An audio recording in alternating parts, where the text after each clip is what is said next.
Vous allez vous marier, félicitations. Vous avez souhaité pour cela organiser une cérémonie laïque. Vous avez même peut-être pensé à demander à des amis ou un ami ou quelqu'un de proche en tout cas de célébrer votre union. Eh bien, je vais vous dire ce que j'en pense à travers cette vidéo et vous donner aussi tous mes conseils. Alors, la première chose, c'est que je comprends tout à fait à quel point il peut être tentant de demander à quelqu'un de proche de s'occuper de célébrer le plus beau jour de sa vie. Ben oui, c'est des personnes qui nous connaissent bien, qui ont partagé beaucoup de choses avec nous et qui auront certainement énormément de choses à raconter. On peut aussi être tenté de le faire pour des raisons financières, en se disant, ben, si je demande à quelqu'un de proche, je n'aurai pas besoin de payer un prestataire. Oui, mais ça se voit de moins en moins, mais il y a encore quelques années, hein, en tout cas moi quand j'ai commencé, puisque ça fait maintenant plus de 8 ans que j'exerce ce métier, je voyais encore des couples demander à des personnes de leur entourage de photographier leur mariage. Ils se disaient, ben oui, comme ça, on économise les frais d'un photographe, et puis ben, on a quelqu'un de proche qui va faire les photos, ça sera sympa. Sauf que ça se fait de moins en moins. Pourquoi? Parce qu'on se rend compte à quel point c'est un métier et à quel point, eh bien, on va pas avoir la possibilité de réussir à nouveau le plus beau jour de sa vie si les photos sont ratées. Donc, c'est un petit peu la même chose finalement hein, avec le choix de l'officiant. Il faut bien comprendre, bah, comme je vous disais, hein, si moi je le fais depuis 8 ans que c'est un métier, c'est parce que c'est pas quelque chose qui s'improvise. Et célébrer une cérémonie, ce n'est pas juste raconter l'histoire d'un couple. Ça va tellement plus loin. Ça va tellement plus loin. Il y a autre chose que simplement d'être un bon orateur, de savoir écrire et de savoir raconter. Parce qu'il y a aussi, et c'est vraiment là que j'insiste, en tout cas, à mon sens, c'est ce qui apporte aussi le plus de valeur quand on décide de s'unir, il y a tout ce chemin qu'on fait en tant que couple autour de son histoire, autour de la valeur qu'on veut donner à l'engagement. Pourquoi on se marie? De quelle manière on va l'exprimer? Pourquoi est-ce qu'on voudrait mettre en valeur, en forme et en lumière notre histoire de cette façon? Qu'est-ce qu'on a envie de dire sur notre couple? Comment on a envie de partager qui on est, le fond de notre relation? Pourquoi on est tombé amoureux? Pourquoi est-ce qu'on a décidé de s'unir? Et pourquoi est-ce que même quand il y aura des moments difficiles, finalement, on va parvenir à se retrouver? Et tout ça, ça demande un accompagnement en profondeur. Est-ce que c'est quelque chose qu'on est forcément à l'aise de faire avec des proches? Je ne sais pas. Est-ce que c'est une dimension intrinsèque dans laquelle des proches vont avoir le temps, l'énergie et la capacité de se plonger? Je n'en suis pas sûre.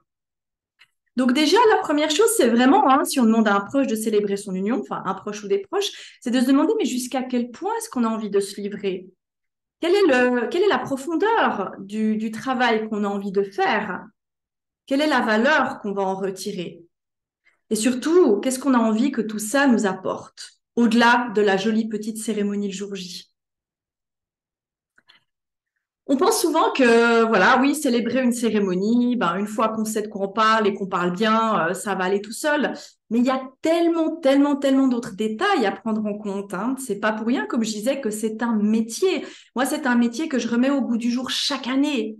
Chaque année, je me questionne sur comment est-ce qu'on peut lui donner encore plus de valeur? Comment est-ce qu'on peut encore le rendre plus magique? Comme je le disais, hein, on n'a pas deux fois la chance de faire une première bonne impression et c'est la même chose pour son mariage. J'ai vu énormément de couples venir vers moi à la rescousse au dernier moment parce qu'ils avaient demandé à quelqu'un de proche de célébrer leur union et qui se rendaient pas compte dans quoi ils s'aventuraient, ni eux, ni la personne.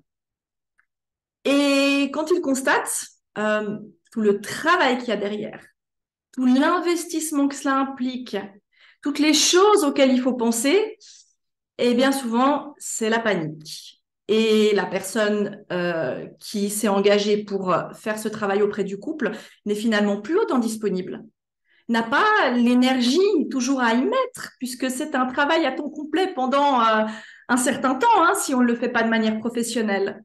Et souvent, les personnes à côté ont un travail, ont un job, ont une famille à gérer, d'autres choses.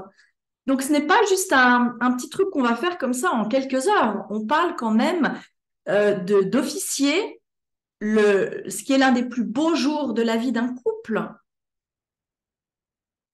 C'est pour ça que j'ai créé l'accompagnement All Lovely Day, qui est une base extraordinaire d'accompagnement. Et c'est pour ça aussi que je trouve que, quelle que soit la manière dont on envisage de se faire accompagner par un proche, à mon sens, on a besoin d'une autre base, d'une autre structure.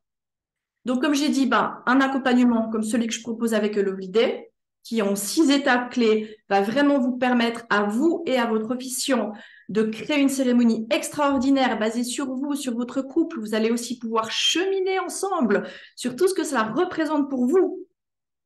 Ou alors, si on n'a pas forcément envie de choisir un accompagnement en ligne, de se faire accompagner par quelqu'un qui a l'expérience, quelqu'un qui sait, quelqu'un qui va pouvoir guider.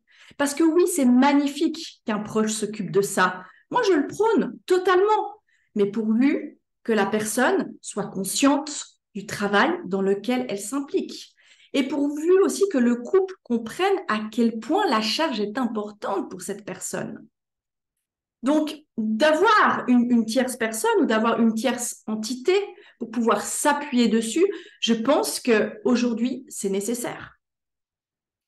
Combien j'ai eu de retours de prestataires ou même de personnes qui m'ont dit avoir assisté à une cérémonie officiée par un proche ou des proches, mais qui viraient carrément au folklore. Parce que les personnes ne savent pas de quoi il s'agit. Alors, on va ressortir peut-être 2, 3 gags.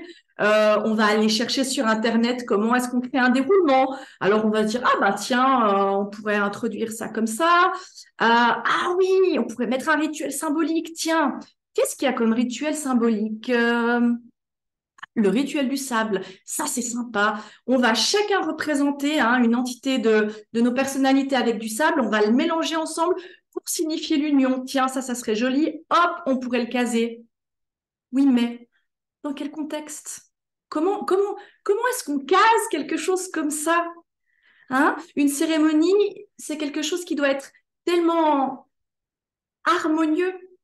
J'aime bien souvent dire, c'est un peu comme une recette de cuisine où on va avoir plein d'ingrédients différents, que ce soit les mots, que ce soit la musique, que ce soit peut-être même des discours des proches. Mais à la fin, une fois que tout ça est mis ensemble, il faut que ça soit harmonieux, il faut que ce soit beau, il faut que ce soit élégant. On parle d'un mariage. L'improvisation n'est pas possible dans ce genre de situation. Je trouve aussi que c'est très, comment dire, ça donne finalement des fois peu de valeur d'imaginer simplement donner ça à quelqu'un, que la personne s'en occupe et que la personne sache ce qu'elle va devoir faire. On doit lui donner de la matière, on doit l'aider, on doit pouvoir la soutenir. Je le répète, mais c'est un métier. Moi, quand j'entends ça, on va simplement donner notre cérémonie à faire à des amis, ils vont savoir comment se débrouiller. Ben, sincèrement, ouais, au jour d'aujourd'hui, je crois que ça me choque parce que non seulement ça dévalue le métier, tout ce qu'il y a derrière, tout l'apprentissage, toute l'expérience que ça demande, et en même temps, ben, je trouve que c'est extrêmement, enfin, ça pousse souvent à une situation extrêmement complexe dans laquelle on va peut-être se mettre malgré soi. Mais ce que je comprends tout à fait, parce qu'on ne se rend pas forcément compte tant qu'on n'a pas mis un pied dedans.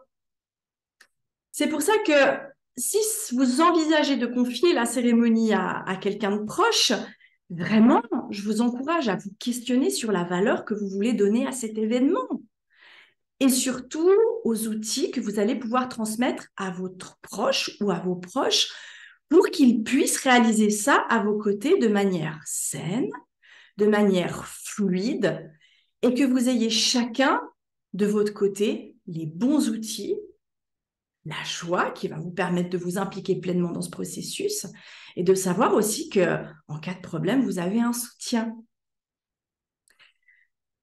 Je vous encourage à me contacter si vous avez la moindre question sur ce sujet. C'est quelque chose qui me passionne et je serais vraiment ravie de pouvoir vous apporter des clés, des réponses, vous aiguiller aussi sur ce que le programme A Lovely Day peut vous apporter parce qu'il a justement été conçu pour ça.